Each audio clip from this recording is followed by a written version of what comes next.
الحمد للہ وکفا وسلام علی عبادہ الذین اصطفى اما بعد اعوذ باللہ من الشیطان الرجیم بسم اللہ الرحمن الرحیم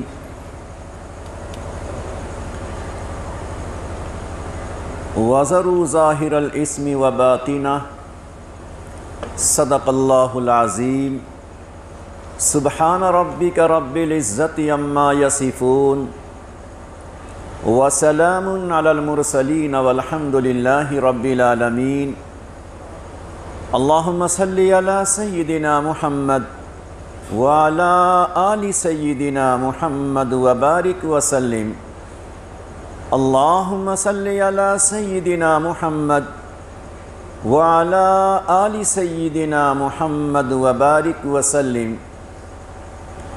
اللهم صل على سيدنا محمد وعلى آل سيدنا محمد وبارك وسلم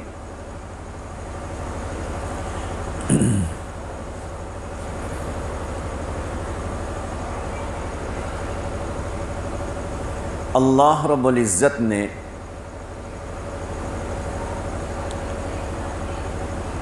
اپنے کمالات کا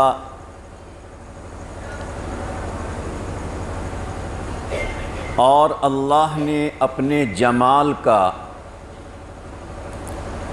مظہر اس کائنات کو بنایا۔ یہ کائنات اللہ رب العزت کے کمالات، اس کی صفات، اس کے امتیازات کا مظہر ہے۔ پھر اس کے بعد اللہ نے اس کائنات میں جتنی مخلوقیں بنائی ہیں، ان تمام مخلوقات میں 3 مخلوق اللہ نے اہم بنائی ہے۔ یوں تو کائنات میں بے شمار مخلوق ہیں، لیکن 3 طرح کی مخلوق نہایت اہم ہے۔ ایک مخلوق نوری کہلاتی ہے، ایک مخلوق ناری کہلاتی ہے، اور ایک مخلوق خاکی کہلاتی ہے۔ جو مخلوق نوری ہے، اللہ نے اسے سراپا نور سے بنایا۔ اللہ نے سراپا اسے نور و تجلی سے پیدا کیا۔ اور ایک مخلوق وہ ہے جسے اللہ نے آگ کے شعلوں سے بنایا۔ پہلی مخلوق جو نور سے بنی، اسے ہم اور آپ فرشتہ کہتے ہیں۔ دوسری مخلوق جو نار آگ سے بنی، اسے جنات و شیطان کہتے ہیں۔ اور تیسری مخلوق جو خاک اور مٹی سے بنی، اسے انسان کہتے ہیں۔ جو پہلی 2 مخلوق ہے، ان 2 مخلوق کو اللہ نے پہلے سے 2 طبقے میں تقسیم کر دیا ہے۔ جو نوری مخلوق ہے، جو فرشتہ ہے، وہ سعید ہے، وہ نیک بخت ہے۔ اور دوسری جو مخلوق شیطان، وہ ہمیشہ کے لیے شقی اور بدبخت ہے۔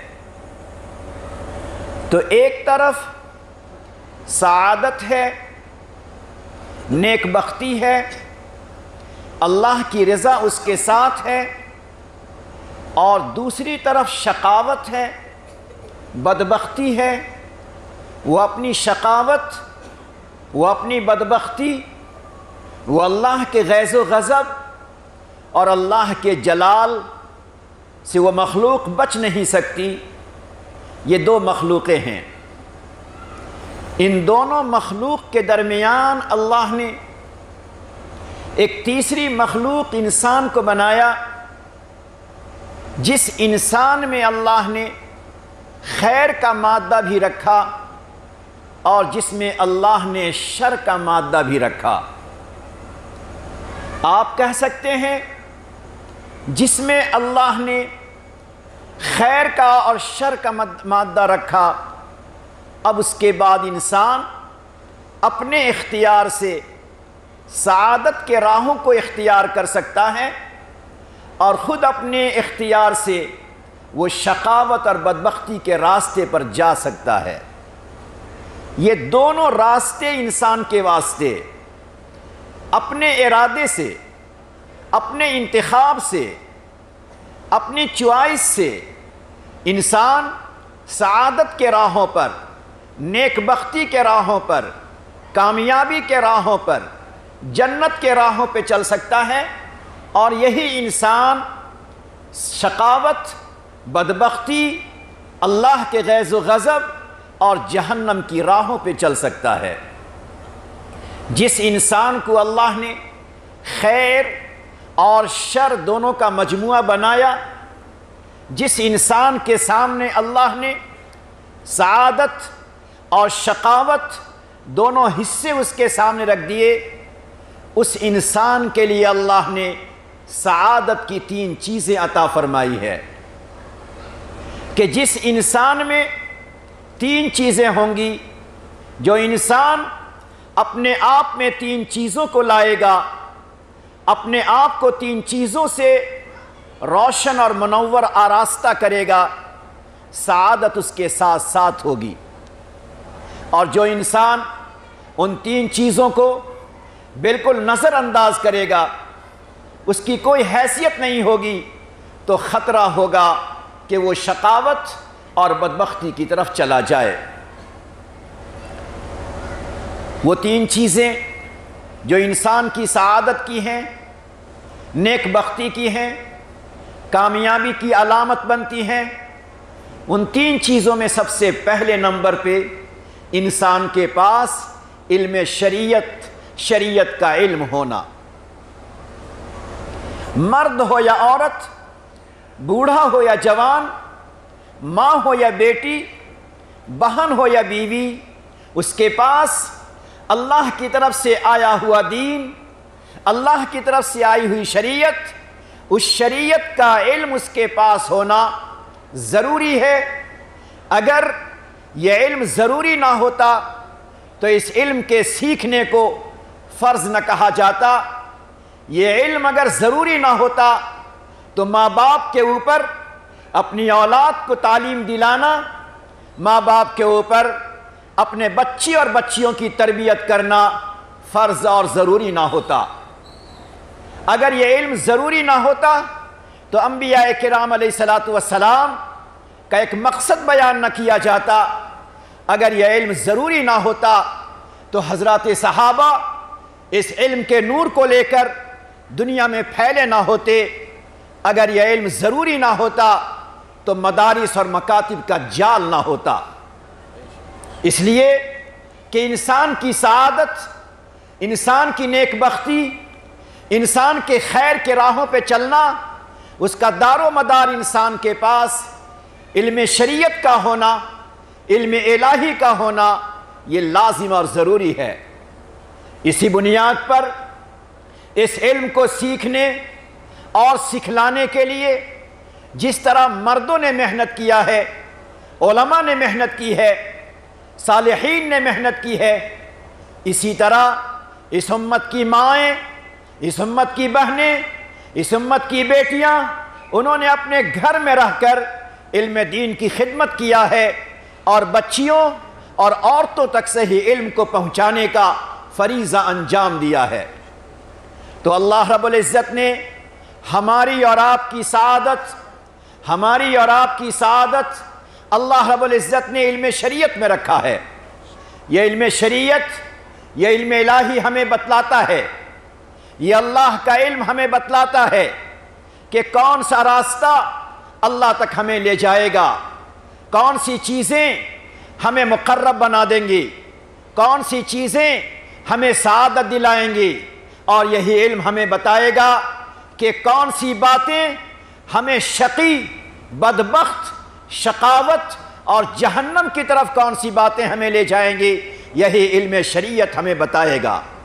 اگر ہمارے گھروں میں علم نہیں ہے، اگر ہماری زندگی میں علم نہیں ہے، اگر ہماری زندگی میں علم شریعت نہیں ہے، تو ہمیں نہیں پتہ ہوگا کہ ہم اپنی اولاد کی تربیت کس طرح کریں، اپنی بیٹیوں کے ساتھ، اپنی بہنوں کے ساتھ، اپنے گھر کی عورتوں کے ساتھ ہم شفقت کہاں تک کریں، اور کون سی بات شفقت کے خلاف ہے، کون سی بات اس کے ایمان و عمل کو، اس کے اخلاق و کردار کو، کون سی بات خراب کر سکتی ہے۔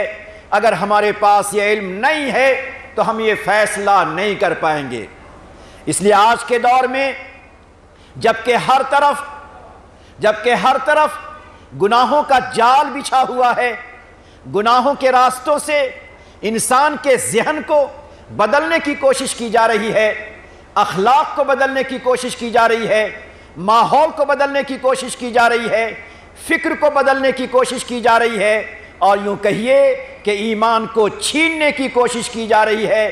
ایسے ماحول میں جبکہ ہر طرف حملہ ہی حملہ ہے، ہر طرف دینی اعتبار سے حملہ ہی حملہ ہے، ایسے ماحول میں مردوں کی ذمہ داری، عورتوں کی ذمہ داری، ماں بہنوں کی ذمہ داری، گھر کے مستورات کی ذمہ داری بڑھ جاتی ہے کہ ہمارے گھر کا ماحول علمی ماحول ہونا چاہیے، علم کا، تعلیم کا، علمی باتوں کا اور کتابوں کے پڑھنے پڑھانے کا سلسلہ ہمارے گھروں میں ہونا چاہیے۔ ورنہ اگر یہ سلسلہ ہمارے گھروں میں نہیں ہوا اور علم کا چرچا ہمارے گھروں میں نہیں رہا تو ہماری بیٹیوں کے دلوں میں، ہمارے بیٹوں کے دلوں میں ایمان کی اہمیت نہ ہوگی، کلمہ کی اہمیت نہ ہوگی، اللہ کے نام کی عظمت نہ ہوگی، دین و شریعت کی عظمت نہ ہوگی، جنت کی اہمیت نہ ہوگی، ایمان پر خاتمے کی کوئی حیثیت نہیں ہوگی اگر ہمارے گھر میں علمی ماحول نہیں ہے۔ آپ دیکھیں، ابھی آپ نے سنا ہماری بہت سی بیٹیاں، ہماری بہت سی بہنیں ایمان کا سودا کر کے، اپنے ایمان کا سودا کر کے، اپنے ایمان کو چھوڑ کر کسی اور طرف جا رہی ہیں۔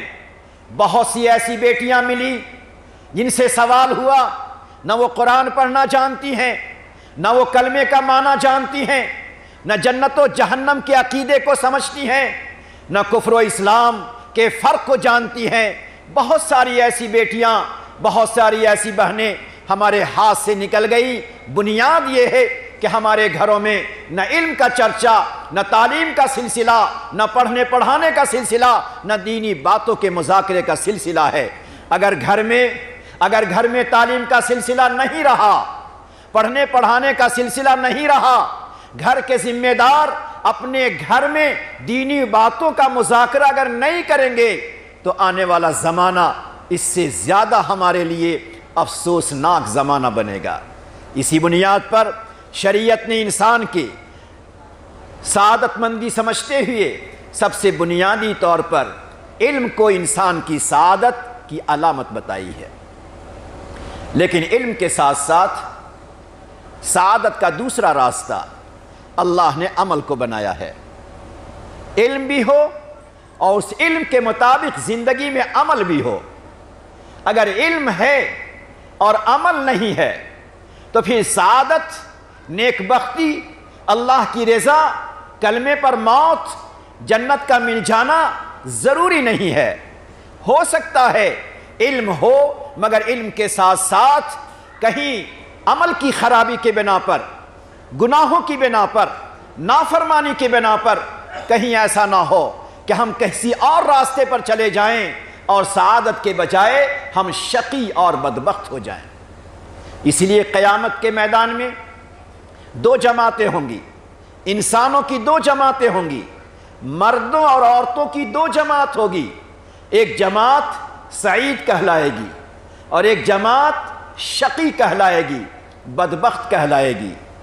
اسی بنیاد پر حضرات صحابہ کی زندگی کو دیکھیں، ہم سے پہلے ایمان والوں کی زندگی کو دیکھیں کہ جب ان کی نگاہوں میں یہ بات آتی تھی کہ مرنے کے بعد یا تو انسان سعید ہوگا یا مرنے کے بعد انسان شقی ہوگا، اور جو شقی ہوگا وہ جہنم کا انگارہ بنے گا۔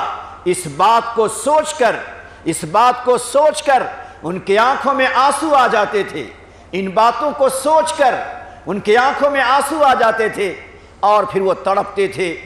حضرت عمر ابن عبدالعزیز رحمۃ اللہ علیہ، عمر ابن عبدالعزیز رحمۃ اللہ علیہ، جن کو اللہ تعالیٰ نے علم شریعت عطا فرمایا تھا، جن کے گھر کے ماحول کو اللہ نے علمی بنایا تھا، جن کے گھر میں علم کا چرچا، علم کا تذکرہ ہوتا تھا، اور جنہوں نے اپنی اولاد کو علم سے آراستہ کیا تھا، ہر دم ان کے گھر میں علم کا تذکرہ ہوتا تھا، وہی عمر ابن عبدالعزیز رحمۃ اللہ علیہ ایک دفعہ اپنے گھر میں اپنی اہلیہ اپنے گھر میں کنارے بیٹھے ہوئے بے تحاشا رونے لگے، آنکھوں سے آنسو بہنے لگے۔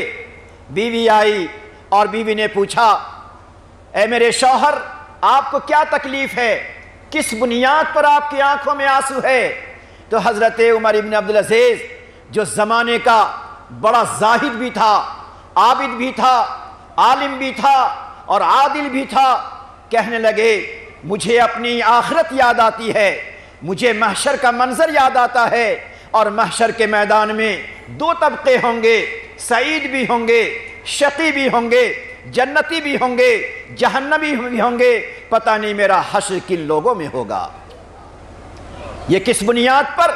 جبکہ ان کے پاس علم تھا، گھر کا ماحول علمی تھا، گھر میں علم کے چرچے اور تذکرے تھے، وہاں اس بات کو سمجھا جاتا تھا کہ کون سی بات اللہ پسند کرتے ہیں اور کون سی بات اللہ ناپسند کرتے ہیں۔ تو دو چیزیں ہو گئی سعادت کی، پہلی چیز علم ہے اور دوسری چیز عمل ہے۔ عمل کے بغیر انسان نہایت ہی ناکام ہے۔ اور تیسری چیز ہے حسن اخلاق۔ سعادت مندی کی تیسری علامت انسانوں کی زندگی میں، جوانوں کی زندگی میں، بیٹی اور بہو کی زندگی میں، ساس اور ماں کی زندگی میں حسن اخلاق ہونا چاہیے۔ مگر یہاں پہ ذرا سمجھیے گا اور غور سے سمجھیے گا کہ حسن اخلاق کا مطلب کیا ہے؟ حسن اخلاق کسے کہتے ہیں؟ حسن اخلاق کسی کے ساتھ میٹھی بات کر لینا، کوئی آئے اسے چائے ناشتہ کرا دینا، کوئی ضرورت مند پہنچے اس کو کچھ دے دینا، کوئی آئے اس کے اکرام میں کھڑا ہو جانا، یہ حسن اخلاق نہیں ہے۔ حسن اخلاق کو سمجھو جوانوں، حسن اخلاق کا تعلق انسان کے قلب سے ہے، انسان کے دل سے ہے، کہ جس انسان کے دل میں اخلاق ذمیمہ، صفات ذمیمہ، برے اخلاق، بری صفات، برے خصال، بری خصلتیں جس کے دل میں نہ ہو، حقیقت میں وہ انسان با اخلاق ہے۔ دل، اخلاق کا تعلق انسان کے قلب سے ہے۔ قلب میں کیا نہ ہو؟ حسد نہ ہو، کینہ نہ ہو، غصہ نہ ہو، کسی کی توہین نہ ہو، بدگمانی نہ ہو، ناشکری نہ ہو، بے صبری نہ ہو، بڑاپن نہ ہو، عجب نہ ہو، کبر نہ ہو، کسی کے لیے توہین و تحقیر کا جذبہ نہ ہو، اور بلا وجہ کسی سے انتقام کا جذبہ نہ ہو۔ یہ وہ تمام چیزیں ہیں جو اخلاق ذمیمہ کہلاتے ہیں، یہ تمام چیزیں ہیں جو بری صفات کہلاتی ہیں۔ ایسی تمام چیزوں کا دل سے نکل جانا، دل کا صاف ہو جانا، دل کا پاک ہو جانا انسان کو اخلاق مند بناتا ہے۔ ہم کسی کو چائے پلائیں، ناشتہ کرائیں اور دل میں حسد بھی ہے، کینہ بھی ہے، غصہ بھی ہے، بڑائی بھی ہے، عجب بھی ہے، توہین بھی ہے، بدگمانی بھی ہے، انتقام کا جذبہ بھی ہے، کسی کو ذلیل کرنے کا ارادہ بھی ہے، چاہے 1000 کو آپ کھلاتے رہیں، چائے پلاتے رہیں، پیسے لٹاتے رہیں، آپ اللہ کی نگاہ میں بااخلاق نہیں ہو سکتے ہیں۔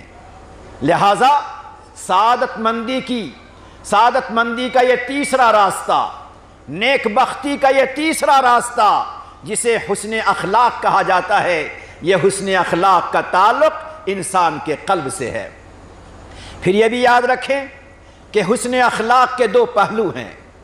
حسن اخلاق کے دو پہلو ہیں، ایک کو اخلاق ذمیمہ کہتے ہیں کہ دل اخلاق ذمیمہ سے پاک اور صاف ہو، اور نمبر دو انسان کا دل اخلاق حمیدہ سے آراستہ ہو، اس دل میں محبت الہی بھی ہو، اس دل میں پیارے نبی سے عشق و وفا بھی ہو، اس دل میں صبر و توکل بھی ہو، اس دل میں تواضع و انکساری بھی ہو، اس دل میں عفو و درگزر بھی ہو، اس دل میں کسی کی توہین کے بجائے شفقت و ہمدردی بھی ہو۔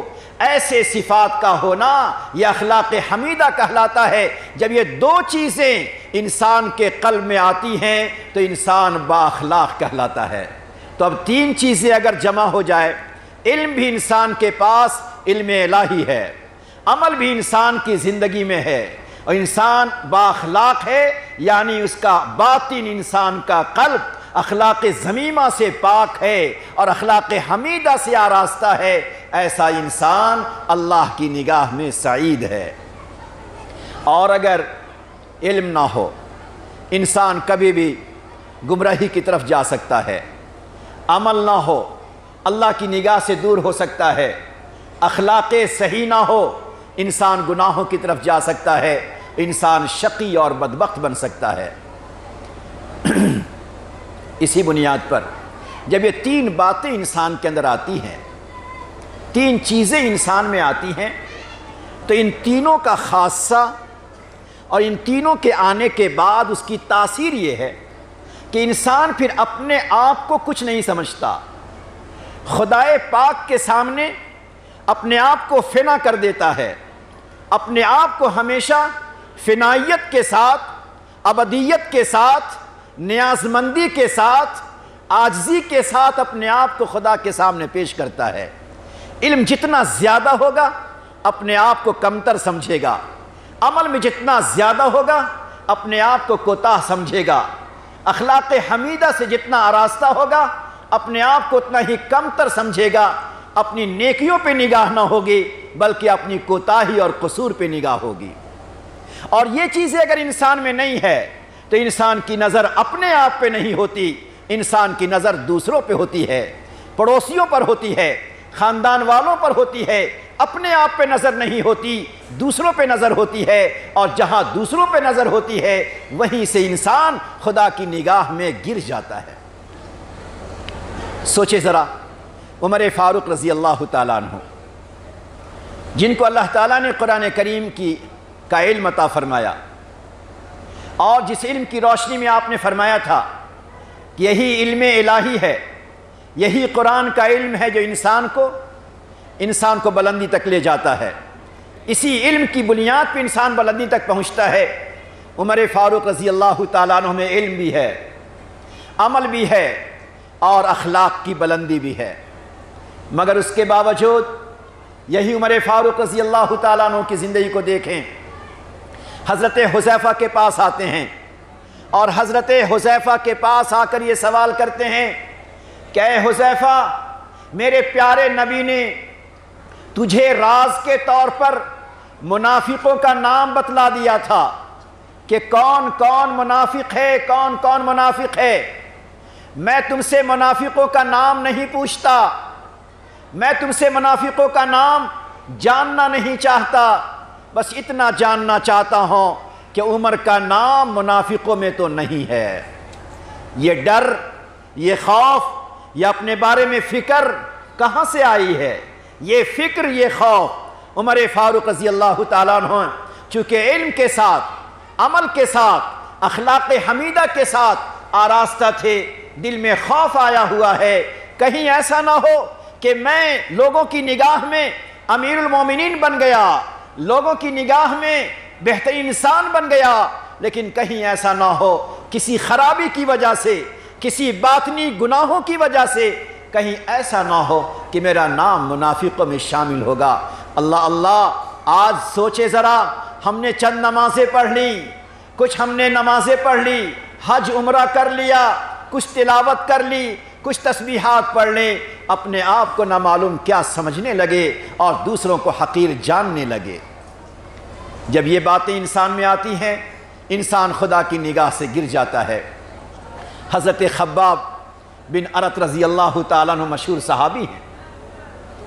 دین کے خاطر ان کو کتنا ستایا گیا، کیسی تکلیف اٹھانی پڑی۔ فضائل اعمال میں بھی ان کا تذکرہ آپ نے بار بار سنا ہوگا۔ تپتی ہوئی ریت پر لٹایا جاتا تھا، آگ کے انگارے پر انہیں سلایا جاتا تھا، کمر کی چربی آگ کے انگاروں سے جھلس جھلس کر پگھل گئی تھی۔ عمر فاروق نے ایک دفعہ ان کی کمر کو دیکھا، عمر فاروق کا دل تڑپ گیا تھا۔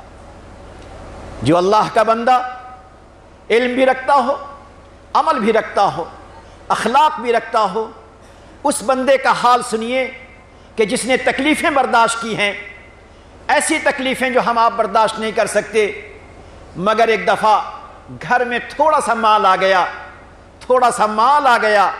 کچھ فراوانی آ گئی، تو اس مال اور فراوانی کو دیکھ کے رو پڑے۔ کسی نے پوچھا خباب کیوں روتے ہو؟ اخیر وقت ہے تمہارا، پیارے نبی نے تجھے جنت کی بشارت دی ہے، کیا بات ہے یہ مال، کیوں روتے ہو؟ تو فرمانے لگے مجھے ڈر لگتا ہے۔ سوچنے کی بات ہے ذرا، مجھے ڈر لگتا ہے کہ اپنی زندگی میں ہم نے جو کچھ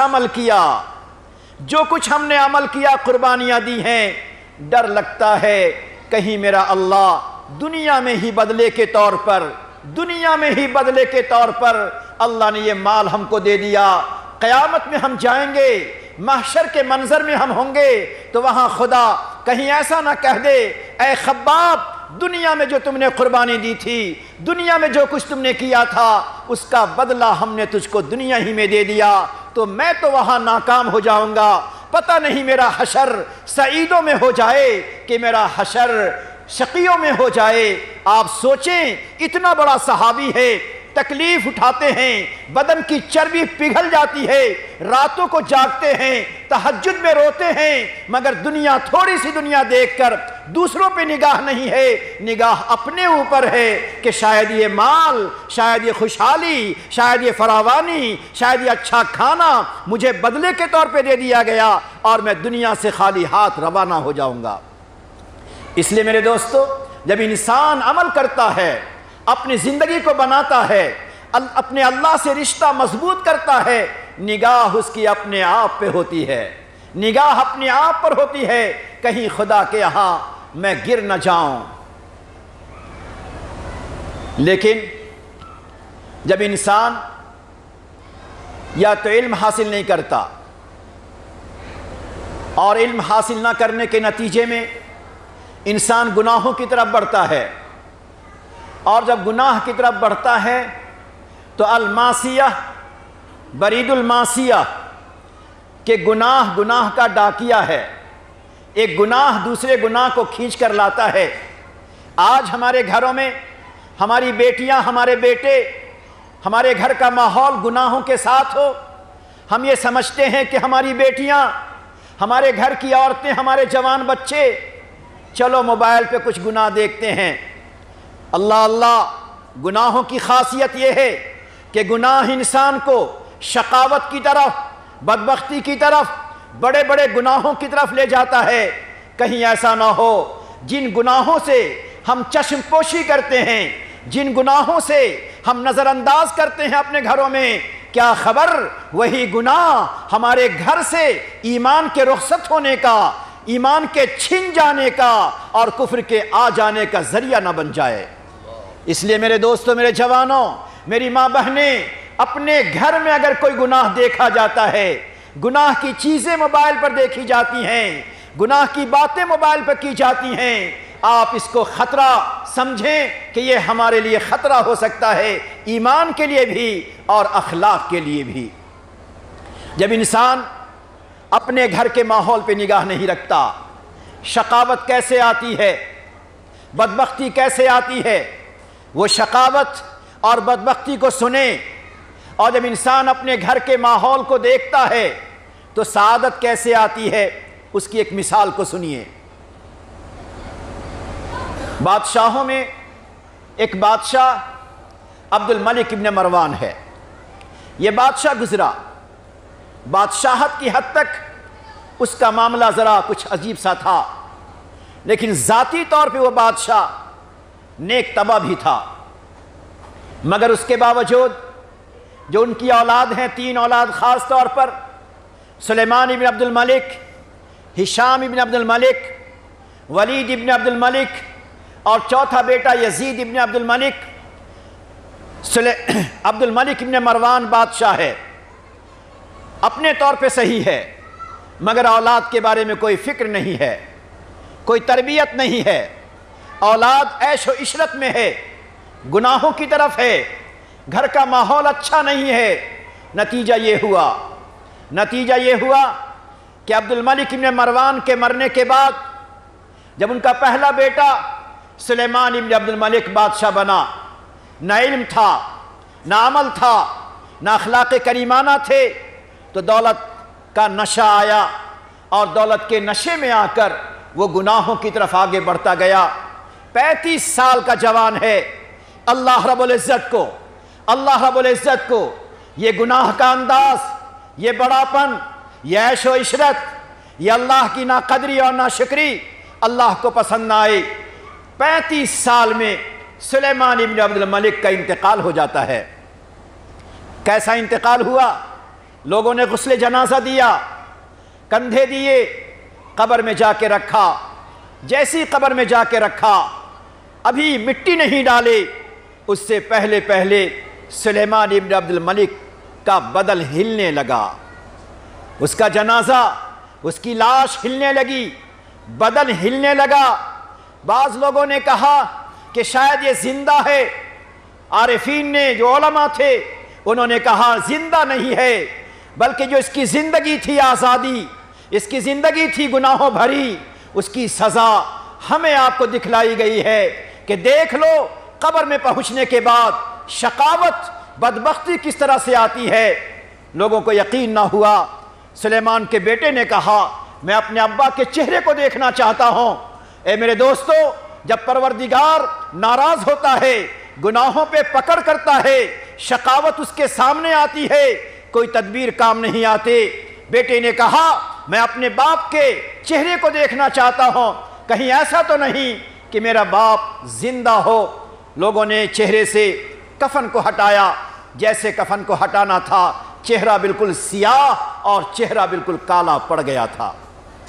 اس پاک پروردگار نے اس ماحول میں اس منظر کو دکھلایا کہ شقاوت قبر میں آتے ہی ظاہر ہوتی ہے۔ وہ کیسی شقاوت تھی؟ وہ ایمان والا تھا، مگر گناہوں کی طرف، خواہشات کی طرف، آزادی نفس کی طرف میلان تھا، شقاوت نہیں شروع ہو گئی۔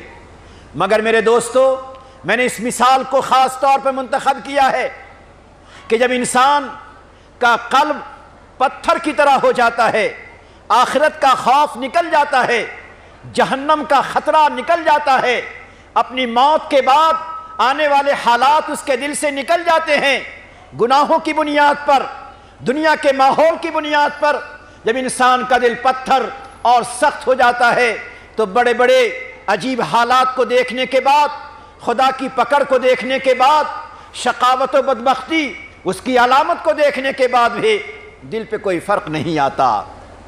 سلیمان بھائی کا انتقال ہوا، جنازہ ہلنے لگا، چہرہ سیاہ پڑ گیا۔ اس کے باوجود دوسرا بھائی ہشام جب بادشاہ بنا تو وہ بھی اسی طرح آزاد رہا۔ چند لمحوں کے بعد اس کا بھی، چند سالوں کے بعد اس کا بھی انتقال ہوا۔ اس انتقال کے بعد اس کو بھی قبر میں رکھا گیا، اس کا بھی جنازہ ہلنے لگا، چہرہ سیاہ ہو گیا۔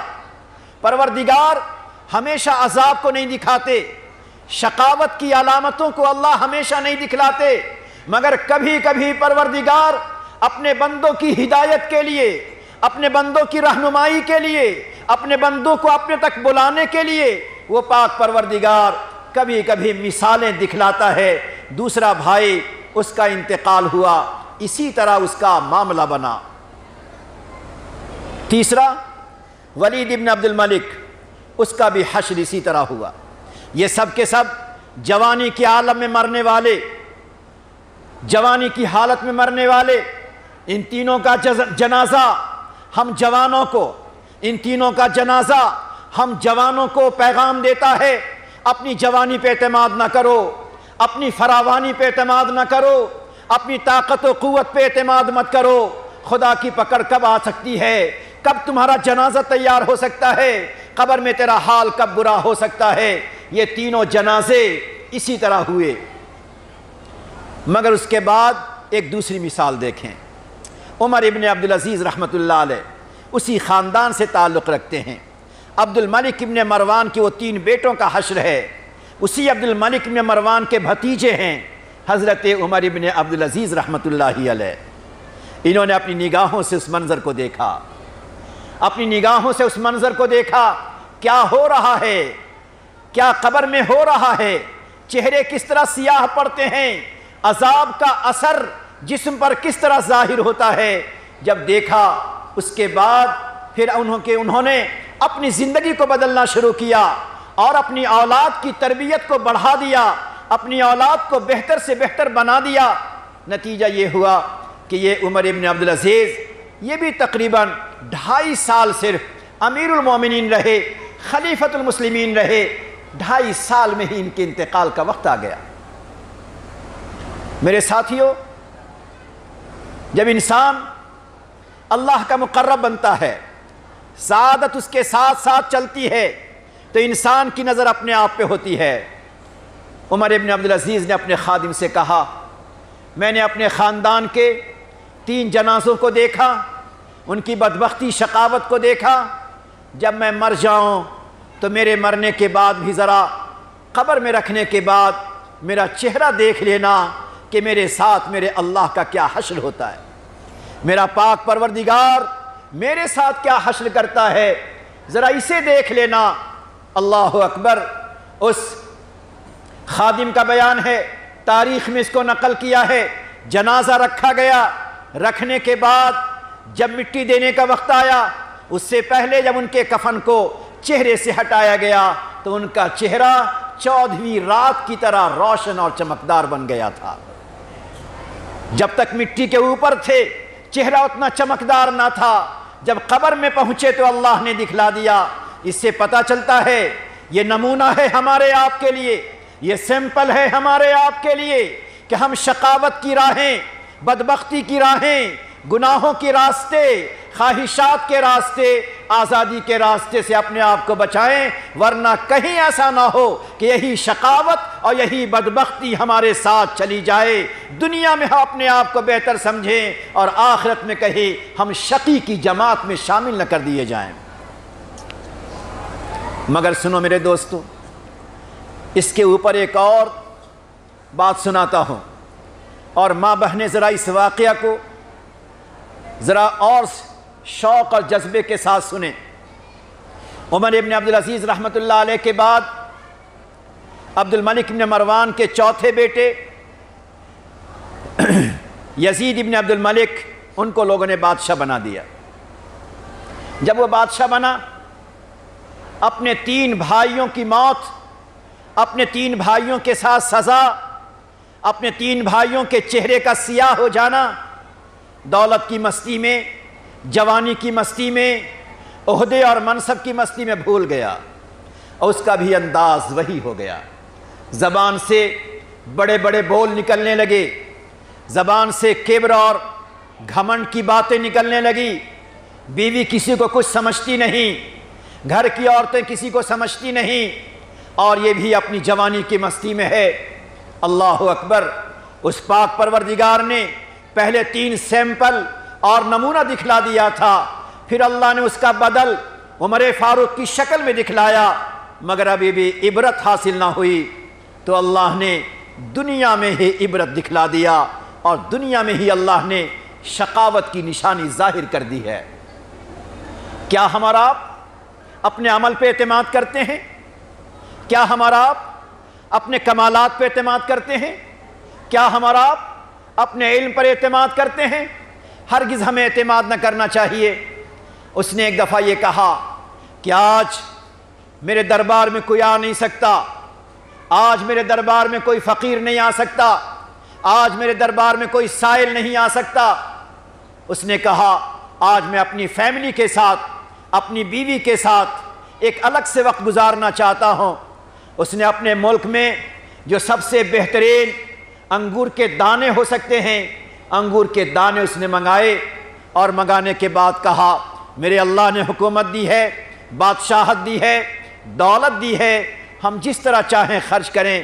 اس نے بڑے شوق سے انگور کے دانے منگوائے، اور دانے منگوا کر اپنی بیوی کے منہ میں رکھا، اور یہ کہا کہ میں شوق سے آج میں تجھے انگور کھلانا چاہتا ہوں۔ پروردگار جب جلال میں ہوتا ہے، غیظ و غضب میں ہوتا ہے، قہر کی حالت میں ہوتا ہے، اللہ غصے کے عالم میں ہوتا ہے، اور اسی وقت کوئی انسان اگر کوئی گناہ کرتا ہے، بڑے بول بولتا ہے، اور خدا کی نگاہ غضب اس پہ پڑتی ہے، تو فوراً اس کا اثر ظاہر ہو جاتا ہے۔ اس نے اپنے ہاتھوں سے بڑائی کے ساتھ، اس نے اپنے ہاتھوں سے بڑائی کے ساتھ اپنی بیوی کے منہ میں اس نے انگور کا دانہ رکھا۔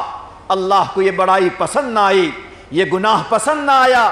وہ انگور کا دانہ کھانے کی جو نلی ہے اس میں جانے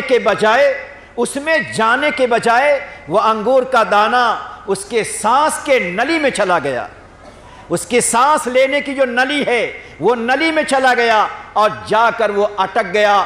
بڑے بڑے حکیم آئے مگر کسی حکیم سے فائدہ نہ ہوا۔ اسے ایسی تکلیف ہوئی کہ اس کی بیوی ایک ہفتے تک بستر پہ تڑپتی رہے، زمین پہ تڑپتی رہے، لوگوں سے دہائی مانگتی رہے، اللہ کے سامنے روتی رہی، مگر چونکہ پکڑ آ گئی تھی، غیظ و غضب آ چکا تھا، اس لیے ایک ہفتے تک وہ تڑپتی رہی، بلکتی رہی، سسکتی رہی، ہر ایک سے کہتی رہی، مگر اللہ رب العزت کی طرف سے جب عذاب آتا ہے، پکڑ آتی ہے، بدبختی آتی ہے، تو پروردگار پھر دروازہ بند کر دیتے ہیں۔ دروازہ بند ہوا، ایک ہفتے میں وہ عورت، وہ کسی کی بیٹی تھی، وہ کسی کی ماں تھی، وہ کسی کی بہن تھی، وہ کسی کی بیوی تھی، مگر ایک ہفتے میں تڑپ تڑپ کر اس طرح اس نے جان دے دیا کہ پورے خاندان والوں کو، پورے شہر والوں کو سمجھ میں نہیں آیا کہ کیا کیا جائے۔ اسی طرح اس کی موت آ گئی۔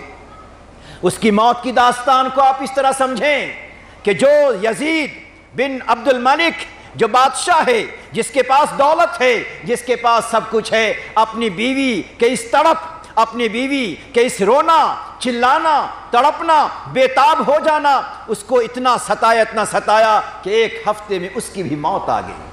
میں اس واقعے کو تاریخ کے حوالے سے میں کہنا چاہتا ہوں کہ آج کا یہ دور، آج کا یہ زمانہ، یہ دور ہم تمام کو پیغام دیتا ہے، جوانوں کو بھی، عورتوں کو بھی، ماں بہنوں کو بھی، بیٹیوں کو بھی، بیویوں کو بھی، ہمارے جوان بھائیوں کو بھی، ہمارے بڑوں کو بھی پیغام دیتا ہے کہ آج کے دور میں اگر گناہوں کے فتنے سے بچنا چاہتے ہیں، ارتداد کے فتنے سے بچنا چاہتے ہیں، شقاوت سے بچنا چاہتے ہیں، بدبختی سے بچنا چاہتے ہیں، تو اپنے گھروں کو علمی ماحول میں رنگین کرنا پڑے گا، اپنی زندگی میں عمل کو لانا پڑے گا، اپنے باطن کو، اپنے قلب کو، اپنے دل کو اخلاق حمیدہ سے آراستہ کرنا پڑے گا۔ اس کے بغیر ہم شقاوت اور بدبختی سے بچ نہیں سکتے ہیں۔ میرے دوستو، جب یہ تین چیزیں زندگی میں آ جاتی ہیں تو پھر انسان اپنے اللہ کے سامنے سب کچھ کرنے کے باوجود، سب کچھ ہونے کے باوجود وہ مطمئن نہیں ہوتا، بلکہ اللہ کے سامنے وہ ڈرتا ہے۔ کون ڈرے گا؟ جس کے دل کی زمین نرم ہو، جس کے دل میں رقت ہو، جس کے دل میں خشیت ہو، وہ اللہ کے سامنے روئے گا، ڈرے گا۔ حضرت عائشہ رضی اللہ تعالیٰ عنہ نے نبی علیہ السلام سے ایک عجیب سا سوال کر دیا۔ آج ہمارے بہت سے جوان یہ کہتے ہیں مسجد آنا چاہتا ہوں مگر آ نہیں پاتا، ماں باپ کی آنکھوں کی ٹھنڈک بن کر رہنا چاہتا ہوں، مگر مجھ سے کچھ نہ کچھ ایسا ہو جاتا ہے جس سے ماں باپ کے دل دکھ جاتے ہیں۔ آج بہت سی بچیاں کہتی ہیں میں قرآن پڑھنا چاہتی ہوں، قرآن اپنے ہاتھوں میں لینا چاہتی ہوں، قرآن کے طاقچے تک پہنچ جاتی ہوں، مگر پھر دل نہیں مانتا، قرآن پڑھنے کی توفیق ہمیں نہیں ہوتی۔ نماز پڑھنا چاہتی ہوں، تسبیح پڑھنا چاہتی ہوں، مگر میں تسبیح نہیں پڑھ پاتی۔ کیا وجہ ہے؟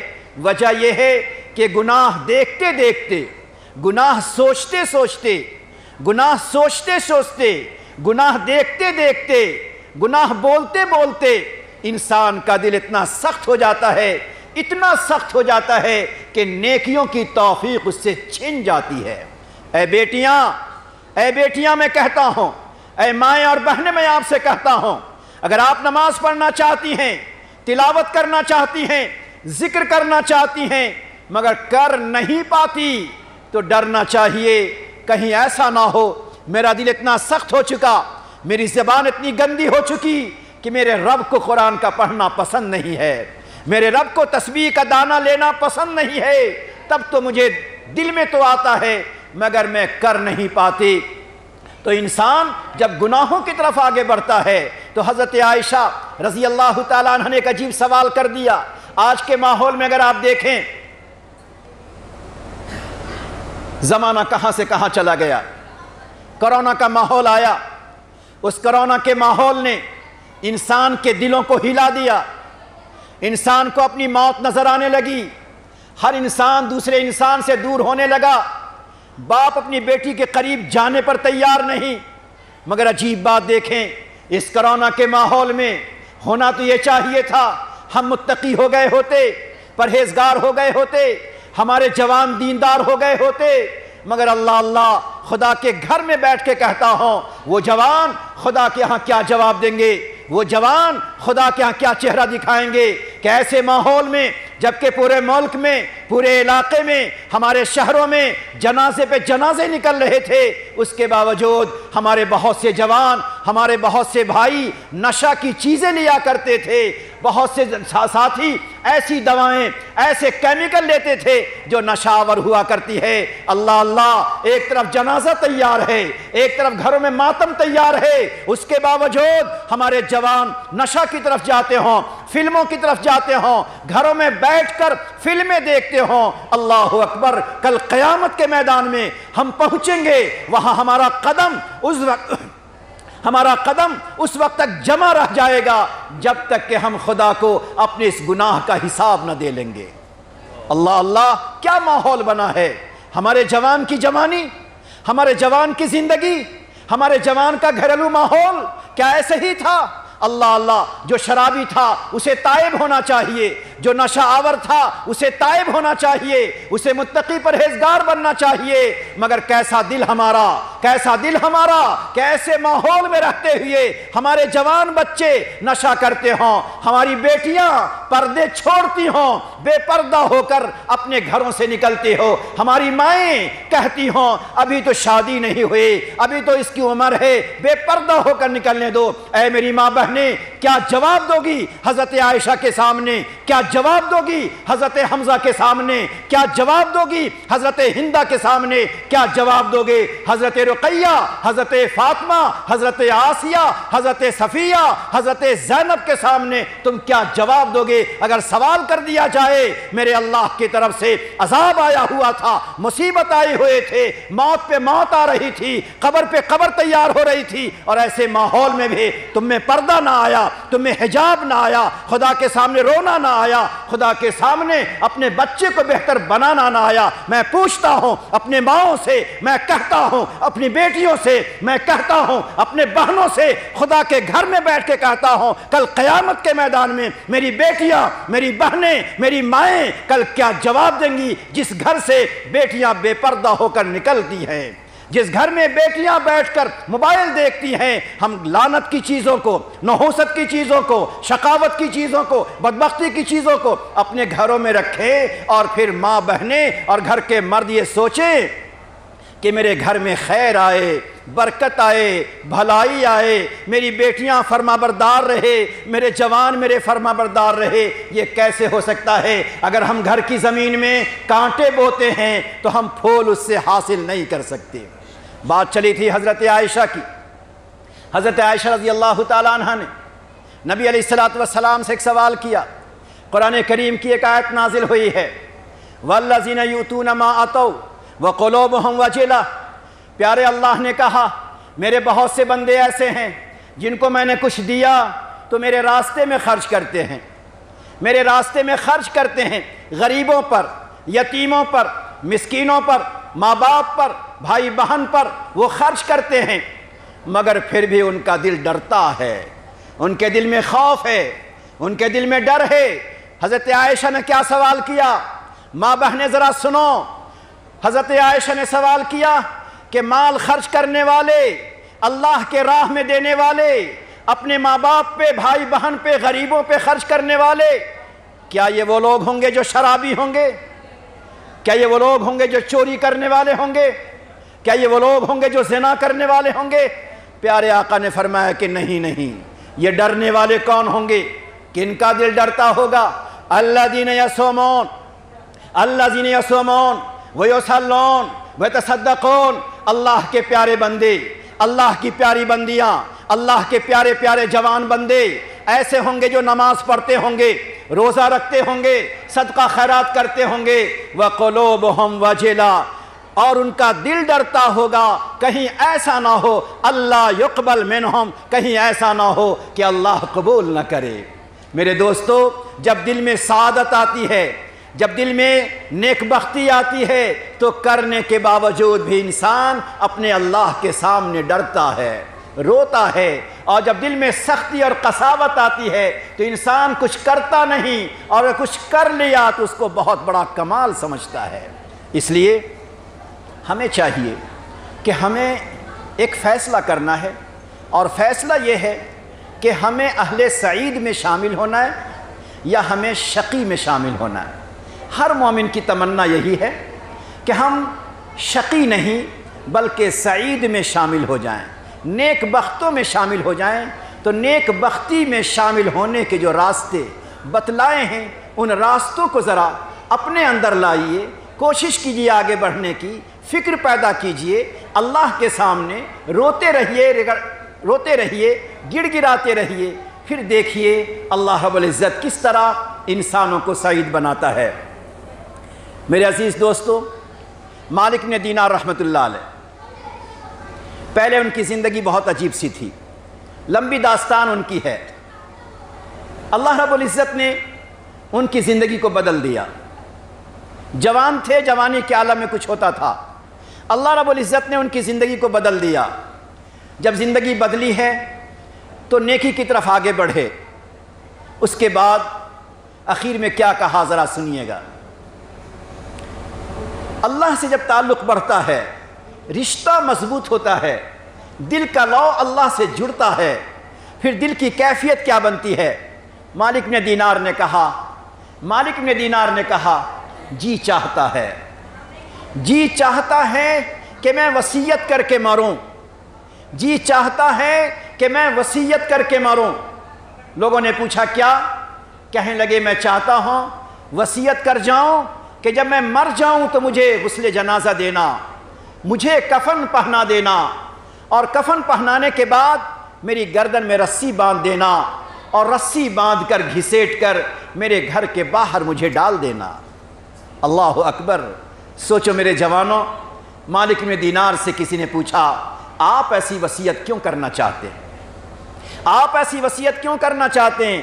مالک بن دینار نے کہا جو غلام، میں تو اللہ کا غلام ہوں، وہ میرا اللہ آقا ہے، میں اس کا غلام ہوں۔ جو غلام بھگوڑا ہو، جو غلام نافرمان ہو، جس غلام نے اللہ کے حکم کو توڑا ہو، وہ غلام اسی قابل ہے، وہ غلام اسی لائق ہے کہ اس کے گردن میں زنجیر باندھ کر، رسی باندھ کر باہر کی طرف اسے پھینک دیا جائے، تاکہ دوسرے دیکھنے والے عبرت حاصل کریں اور یہ سمجھ جائیں کہ جو اللہ کا نافرمان ہوگا اس کو سزا اسی طرح دی جاتی ہے۔ اللہ اکبر! یہ مالک بن دینار رحمۃ اللہ علیہ جو یہ وصیت کرتے ہیں، کیا مقام ان کا ہوا۔ ایک دفعہ نفس نے اس سے کہا اے مالک بن دینار، تو اپنے نفس کو کچلنے کے لیے، اپنی خواہشات کے جذبے کو مٹانے کے لیے، گناہوں کے جذبے کو مٹانے کے لیے تم نے اتنا مجاہدہ کیا کہ جو حلال چیزیں ہیں، میٹھی چیزیں ہیں، وہ حلال اور میٹھی چیزیں بھی تم نے کھانا چھوڑ دیا کہ میٹھا میٹھا کھاؤں گا، نفس موٹا ہو جائے گا، کہیں گناہ کی طرف جائے گا۔ تم نے اتنا مجاہدہ کیا، اتنے زمانے ہو گئے تم نے ہمیں کچھ میٹھا نہ کھلایا، عید کی رات تھی، یہ جذبہ بار بار نفس کی طرف سے آتا رہا، آج ذرا میٹھا تو کھلا دو، عید کی رات آ رہی ہے، کل عید کا دن آ رہا ہے، میٹھا میٹھا کھلاؤ۔ گھر میں انہوں نے کہا میرے واسطے کچھ میٹھا بناؤ۔ عید کی نماز پڑھ کر وہ جوان اپنے گھر کو لوٹتا ہے،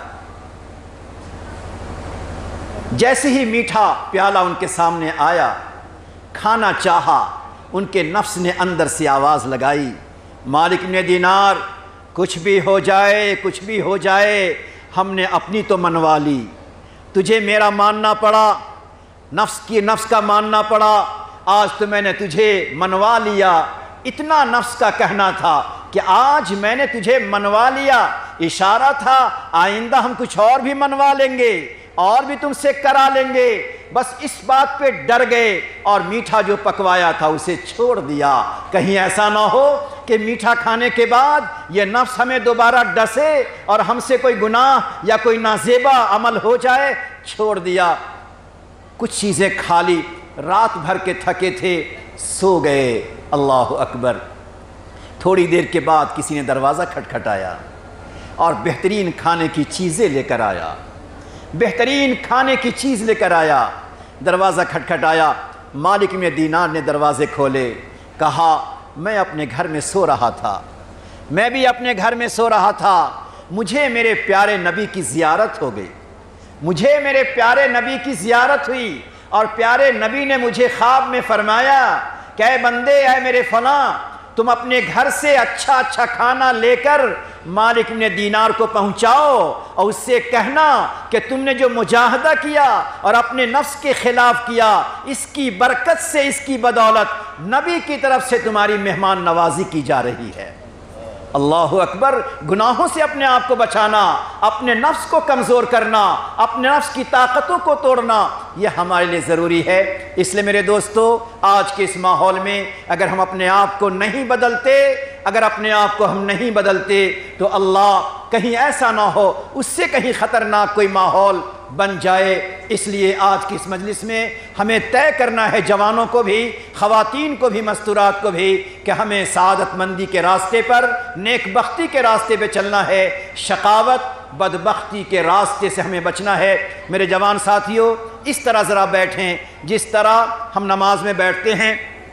بعض لوگوں نے بتایا، بعض عارفین نے لکھا ہے کہ شقاوت، بدبختی اور دلوں کے سخت ہونے کی کچھ علامتیں ہیں، دلوں کے سخت ہونے کی کچھ علامت ہے۔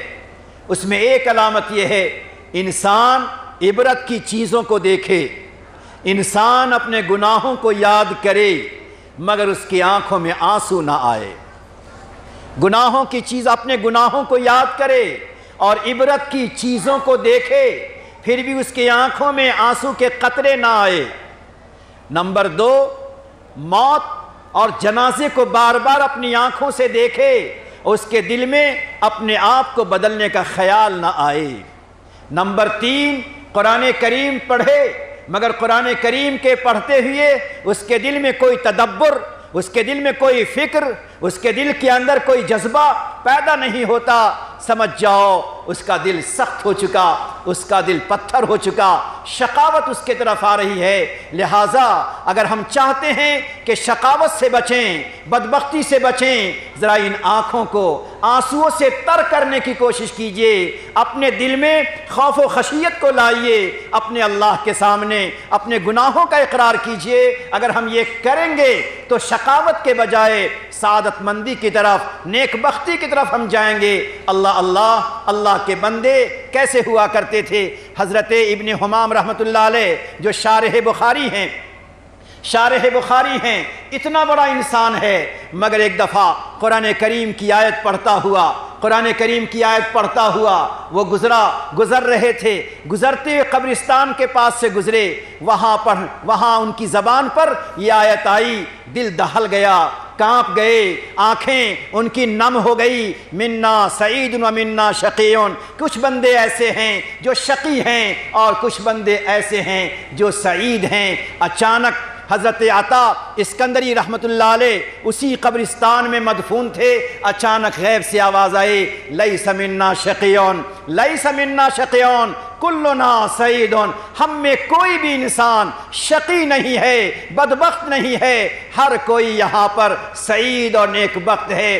حضرت ابن حمام نے سوچا میرے پاس کوئی عمل نہیں ہے، اتنا بڑا انسان وہ سوچتے میرے پاس کوئی عمل نہیں ہے، چلو جس قبرستان کے سارے مردے سعید ہیں، کوئی شقی نہیں ہے، مرنے سے پہلے وصیت کر دیا۔ وصیت یہ کیا کہ میں کہیں بھی مر جاؤں، ابن حمام کہیں بھی مر جائیں، مجھے اس قبرستان میں دفن کرنا جہاں حضرت عطا اسکندری کو دفن کیا گیا، تاکہ ان کی برکتوں سے میں بھی شقی نہیں بلکہ میں سعید بن جاؤں۔ اس سے پتہ چلتا ہے کہ صالحین کی صحبت، اچھے انسانوں کی صحبت، اچھے ماحول کی صحبت انسان کو سعید بنا دیتی ہے۔ اس لیے میرے ساتھیوں، میری ماں بہنیں، ہر ایک کے دل کی آج یہ تمنا بن جائے کہ مجھے اللہ کی نگاہ میں سعید بننا ہے، شقی ہمیں نہیں بننا ہے۔ اسی بنیاد پر بہت سی حدیثیں ایسی ہیں، دعائیں ہیں جس میں شقاوت اور بدبختی سے پناہ چاہی گئی ہے۔ اللہ رب العزت ہمیں اور آپ کو شقاوت بدبختی سے بچاتے ہوئے کل قیامت کے میدان میں اللہ رب العزت ہمیں سعید بنائے، سعیدوں کے ساتھ اللہ ہمارا حشر فرمائے۔ یہی ہمیں آپ کو دعا کرنی ہے۔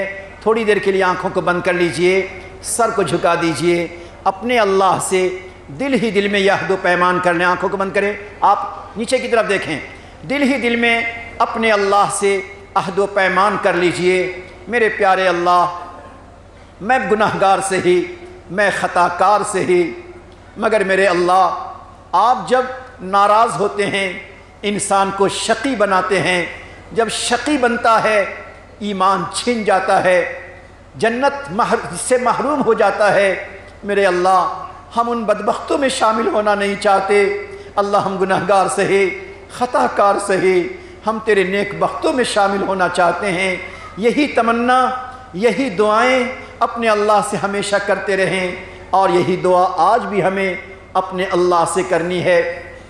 نہیں معلوم کس گناہ پر اللہ ناراض ہو جائے اور وہی گناہ انسان کی بدبختی کا ذریعہ بن جائے، اور نہیں معلوم کون سی نیکی پر اللہ کی رحمت کا دہانہ کھل جائے اور وہی نیکی ہماری سعادت کا ذریعہ بن جائے۔ حضرت منصور ابن زکین اللہ کے ایک بہت بڑے نیک بندے گزرے ہیں، پروردگار کے سامنے پہنچے، پوچھا پروردگار نے، اے میرے بندے کیا لائے؟ منصور ابن زکین نے کہا، اللہ 30 حج کر کے آیا، اور کیا لائے؟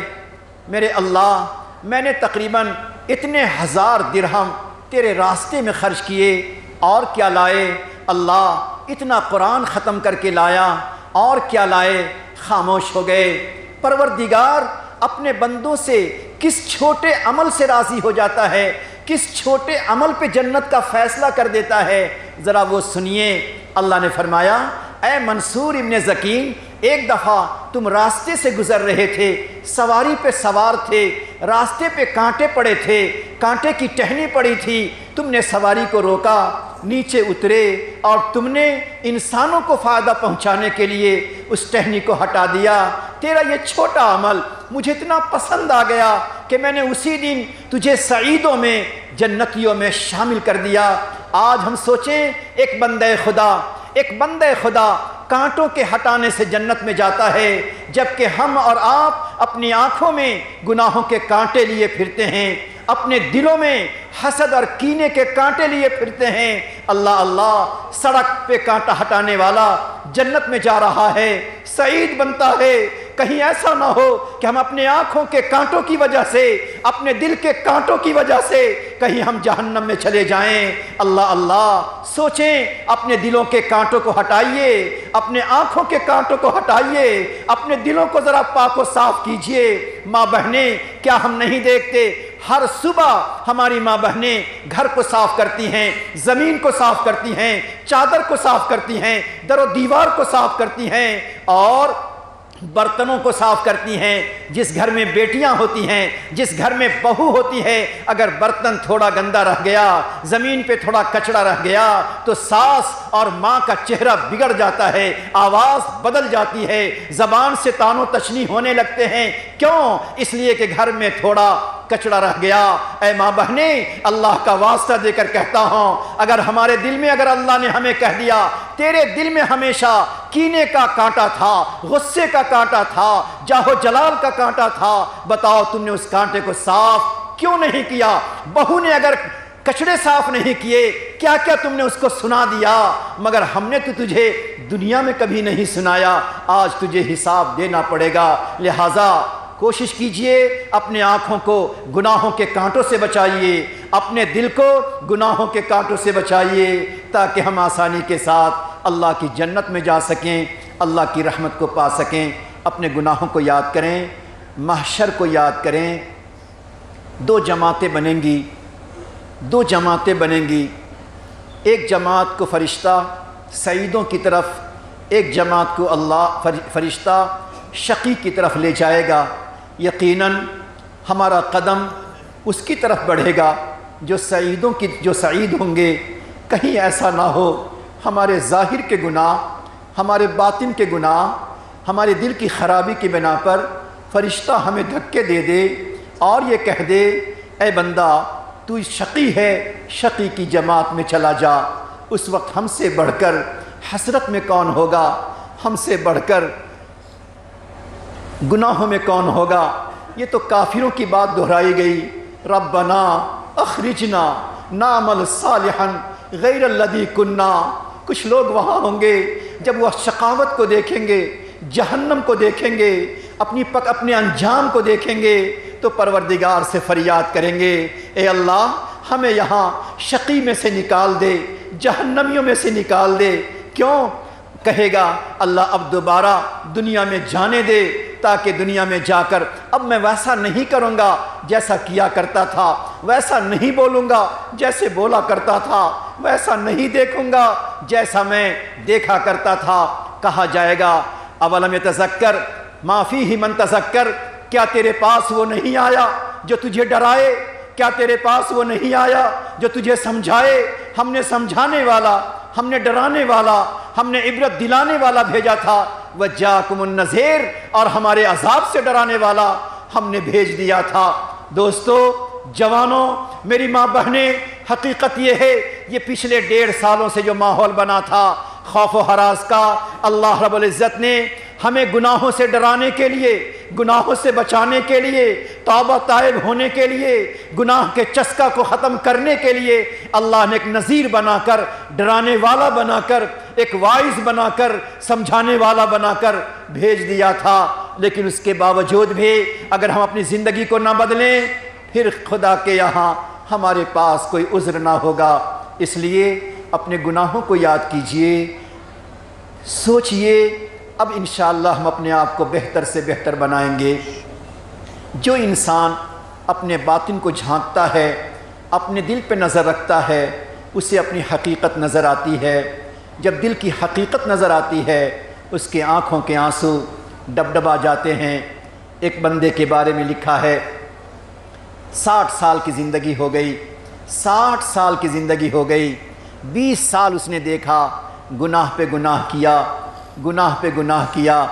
کہنے لگا پروردگار میرے تقریباً 21,500 دن بنتے ہیں، زندگی میں 21,500 دن ہمارے بنتے ہیں، اللہ کوئی دن ایسا نہیں گزرا جس میں گناہ نہ ہوا ہو، نافرمانی نہ ہوئی ہو، تجھ کو ناراض نہ کیا ہو۔ اے میرے اللہ کیا تجھے معاف کر سکتا ہے؟ اے میرے اللہ کیا تجھے معافی دے سکتا ہے؟ اللہ تو میری مغفرت کر سکتا ہے؟ 21,000 دنوں میں گناہ کرنے والا اپنے اللہ سے مانگتا ہے اور کہتا ہے میرے اللہ اگر آپ نے مجھے معاف کر دیا، مغفرت دے دی، اللہ آئندہ ایسا نہ کروں گا۔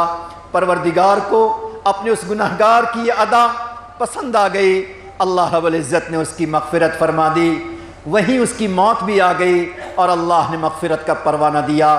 جو پاک پروردگار 20 سالوں کے گناہوں میں ڈوبے ہوئے انسان کو معافی پر، مغفرت طلب کرنے پر مغفرت دیتا ہو، وہی پاک پروردگار آج بھی اپنی رحمتوں کے ساتھ، اپنی مغفرت کے ساتھ، اپنی شفقتوں کے ساتھ، اپنی محبتوں کے ساتھ آج ہمیں آپ کو دیکھ رہا ہے۔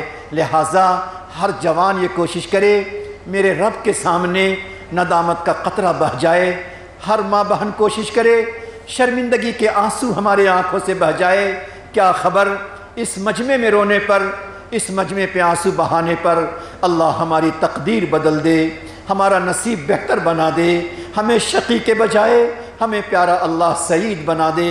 اس پاک پروردگار کے یہاں کوئی کمی نہیں ہے، کمی ہے آنکھوں کے آنسو کی کمی ہے، کمی ہے دل کے دھڑکنے کی کمی ہے، کمی ہے دل کے لرزنے کی کمی ہے۔ جوانوں اگر اس ماحول میں بھی دل میں لرزہ نہ آئے، دل میں خوف نہ آئے، آنکھوں میں آنسو نہ آئے تو سمجھنا چاہیے ہمارے چہرے میں آنکھ نہیں ہے، کانٹا لگا ہوا ہے، ہمارے بدن میں دل نہیں ہے، پتھر کی سل لگی ہے۔ اللہ اللہ آج اس سل کو بدلنا ہے، کانٹے کو بدلنا ہے۔ اپنی زندگی پہ ایک نگاہ ڈالیے، سوچئے میں تیرے سامنے جھک رہا ہوں خدا، میں تیرے سامنے جھک رہا ہوں خدا، میرا کوئی نہیں اللہ تیرے سوا۔ آج اس اللہ نے ہمیں جھکنے کا موقع اس لیے دیا کہ اس اللہ نے ہمیں قبر میں لیٹنے سے بچا دیا، اس پیارے اللہ نے کفن پہننے سے ابھی تک بچائے رکھا، تب تو اللہ نے ہمیں جھکنے کا موقع دیا ہے۔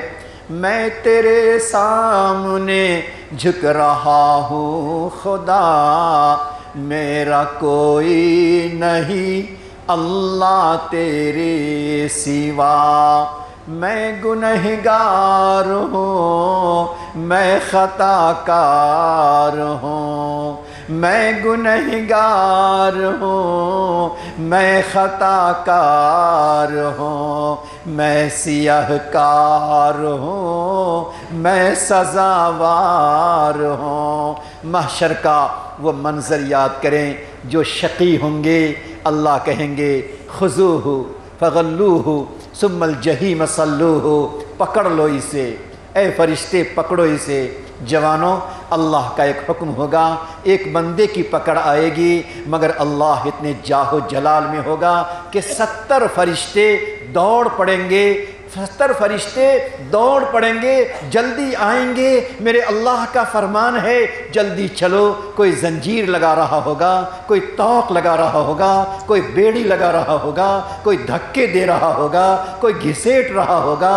اللہ اللہ وہ منظر ہم جوانوں کے لیے، ہم اللہ کے بندوں کے لیے کتنا خطرناک ہوگا، جبکہ پیارے نبی دیکھتے ہوں، انبیاء دیکھتے ہوں، صحابہ دیکھتے ہوں، اولیاء دیکھتے ہوں، اساتذہ دیکھتے ہوں، ماں باپ دیکھتے ہوں، اس وقت ہمارا یہ منظر کتنا خوفناک ہوگا۔ اسی خوفناک منظر سے اگر بچنا ہے، گناہوں پہ آنسو بہائیے۔ میری توبہ ہے توبہ اے میرے الہ، میری توبہ ہے توبہ اے میرے الہ، مجھ گنہگار کو، مجھ گنہگار کو، رو پڑو جوانوں، کہہ دو اپنی زبان سے پیارے اللہ سے، مجھ گنہگار کو تو نہ دینا سزا، میری توبہ ہے توبہ۔ پڑھو اللہ کے سامنے، آج پیارے اللہ کو پکار لو، آج راضی کر لو پیارے اللہ سے۔ گناہ نہیں چھوٹتا تو چھوٹنے کی ہی دعا کر لو۔ میری توبہ ہے توبہ اے میرے الہ، میری توبہ ہے توبہ اے میرے الہ، مجھ گنہگار کو، مجھ گنہگار کو، مجھ گنہگار کو تو نہ دینا سزا۔ سوچو چھوٹا نواسا بھی سامنے، چھوٹا پوتا بھی سامنے، بیٹی بھی سامنے، اور ماں کو اور دادا اور نانا کو گھسیٹ کر جہنم میں لے جایا جائے۔ نواسی نے اگر پوچھ دیا اے میری نانی تم نے تو مجھے جہنم سے ڈرایا تھا، اے میرے دادا تم نے تو مجھے اللہ کے غیظ و غضب سے ڈرایا تھا، میں آپ کے کہنے پر میں نے کچھ عمل کیا تو میں جنت میں جا رہی ہوں، مگر میرے نانا میری دادی تجھے کیا ہوا کہ تو جہنم میں جا رہی ہے؟ اللہ اللہ شرمندہ ہو جائیں گے، کوئی جواب بننا پڑے گا اس دن کی شرمندگی سے بچنے کے لیے۔ تو غفار ہے میں تو غفار ہوں، تو نے خود ہی کہا میں تو غفار ہوں، تو نے خود ہی کہا میرا کوئی نہیں اللہ تیرے سوا، میرا کوئی نہیں اللہ تیرے سوا۔ قبر میں کون ہوگا؟ اللہ کی رحمت کے سوا کوئی نہیں ہو سکتا۔ اللہ اللہ جہنم سے سارے جہنمی نکل جائیں گے ایمان والے، ایک جہنمی ایسا ہوگا پکارتا ہوگا، چلاتا ہوگا، صدا لگاتا ہوگا، شور مچاتا ہوگا، یا حنان یا حنان یا منان یا منان۔ اللہ فرشتے سے کہیں گے کون ہے جو جہنم میں مجھے یا حنان یا منان پکارتا ہے؟ فرشتہ آئے گا، میرے اللہ ایک بچ گیا ہے، ایمان والا ایک جوان بچ گیا ہے، وہی یا حنان یا منان کہتا ہے، اس کے پاس کوئی آسرا نہیں ہے، تجھے حنان پکارتا ہے، تجھے منان پکارتا ہے۔ اللہ کہیں گے اچھا گناہگار صحیح، جہنمی صحیح، مجھے حنان تو پکارا، مجھے منان تو پکارا، جاؤ جاؤ اسے جلدی لے کر آ جاؤ، نہر حیات میں اسے غسل دلا دو، جنت کا لباس اسے پہنا دو۔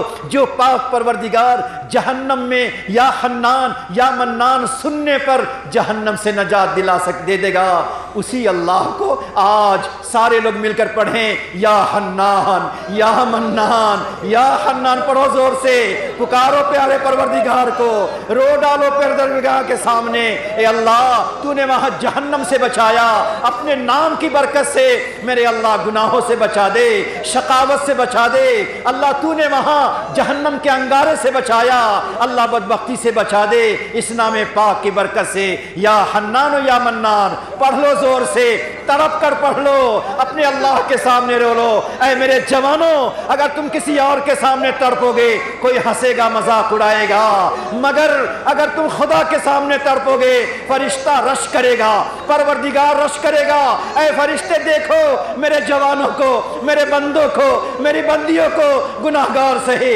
مگر مجھے پکارتے ہیں، مجھے حنان کہتے ہیں، مجھے منان کہتے ہیں۔ آج یقین بنائیے، یقین بنا کر پیارے اللہ سے مانگ لیجئے، اے میرے اللہ میں بڑا گناہگار ہو گیا، خطا کار ہو گیا، سیاہ کار ہو گیا، بڑا بدبخت ہو گیا، مگر میرے مولا بدبختی سے نکال دے، گناہوں سے نکال دے، یا حنان یا منان۔ رحم کر اپنے نہ آئینے کرم کو بھول جا، رحم کر اپنے نہ آئینے کرم کو بھول جا۔ اللہ آپ نے جو عدل کا پیمانہ بنایا ہے گناہگاروں کو جہنم میں ڈالیں گے، بار بار سمجھانے پر نہیں سمجھتا، بدبختوں میں شامل کریں گے، اللہ اس پیمانے کو ہمارے لیے بدل دیجئے، اے اللہ اس پیمانے کو ہمارے لیے بدل دیجئے۔ رحم کر اپنے نہ آئینے کرم کو بھول جا، ہم تجھے بھولے ہیں لیکن تو نہ ہم کو بھول جا، ہم تجھے بھولے ہیں لیکن تو نہ ہم کو بھول جا۔ خار ہیں بدکار ہیں ڈوبے ہوئے ذلت میں ہے، خار ہیں بدکار ہیں ڈوبے ہوئے ذلت میں ہیں، کچھ بھی ہیں لیکن تیرے محبوب کی امت میں ہے۔ اللہ تیرے حبیب کا واسطہ کیا آج ہماری قسمت کو بدل دے، زندگی کو بدل دے، آنکھوں کو بدل دے۔ ہاتھ اٹھائیے اپنے اللہ کے سامنے مانگ لیجئے، دیکھیے کہیں ایسا نہ ہو ہماری آنکھوں میں آنسو کا قطرہ اگر نہیں آتا تو فرشتہ بھی تو کہے گا میں کس کے بدن پہ آیا، میں کس کے کندھے پر بیٹھا، کتنا بد نصیب تھا۔ بوڑھے رو رہے تھے، جوان رو نہیں رہا تھا، ماں رو رہی تھی، بیٹی کھلکھلا رہی تھی۔ اللہ اللہ، کہیں وہ فرشتہ ہم کو ملامت نہ کرے۔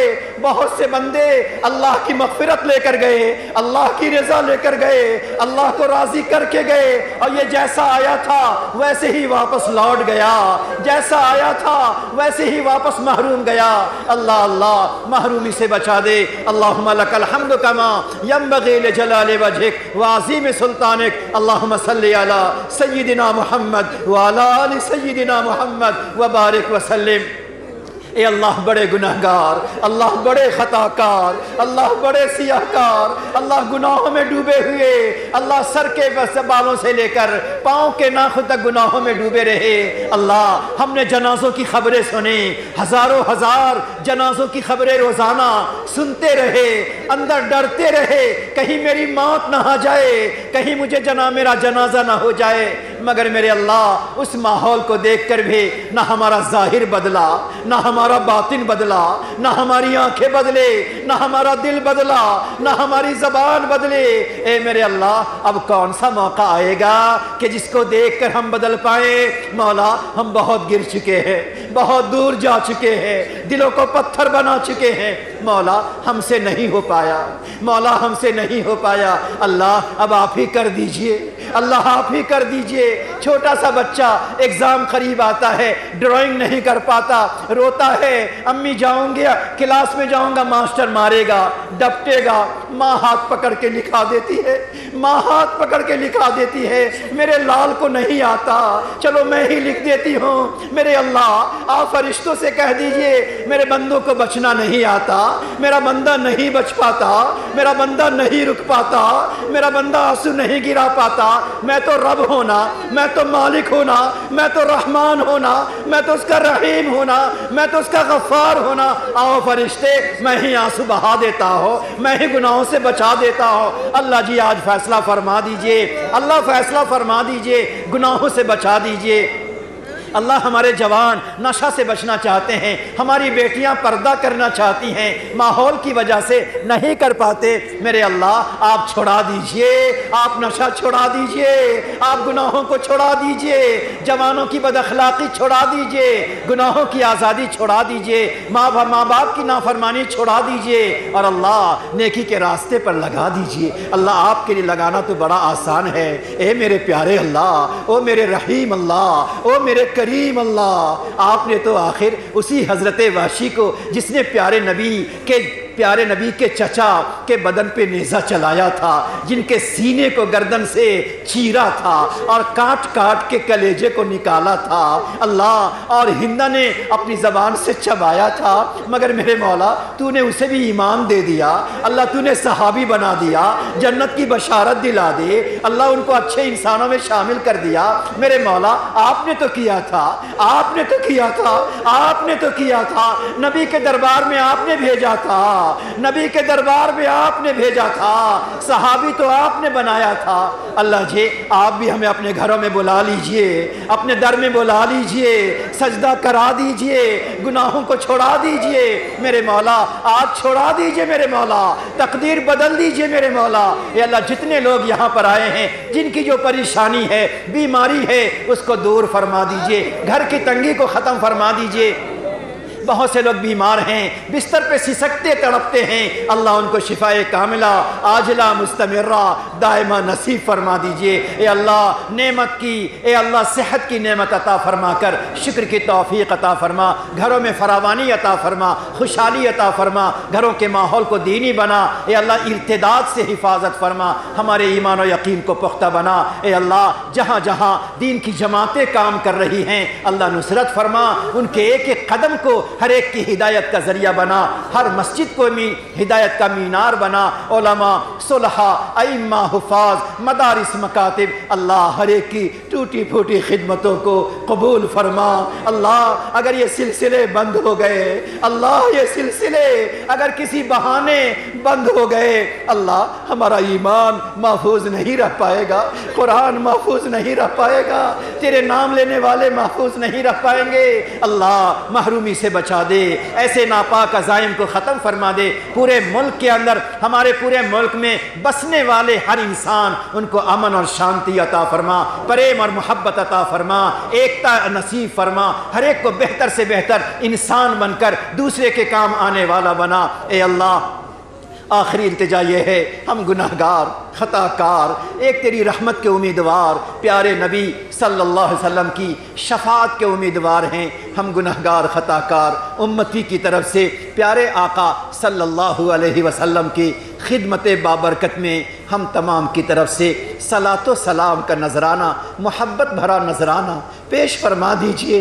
میرے نبی کو پتہ چل جائے میرا گناہگار امتی، میرا گناہگار امتی، میری سنتوں کو چھوڑنے والا امتی، میرے راستوں کو چھوڑنے والا امتی، میرے راستے کو چھوڑنے والی امتی بندیاں نے مجھے سلام بھیجا ہے، صلاۃ و سلام کا نذرانہ پیش کیا ہے۔ پیارے حبیب کی روح کو، پیارے حبیب کی روح کو خوش فرما دیجئے۔ پڑھیے محبت کے ساتھ میرے ساتھ ساتھ، اللہم صلی علی سیدنا محمد وعلی آل سیدنا محمد وبارک وسلم برحمتک یا ارحم الراحمین۔ اسی طرح بیٹھے رہیں۔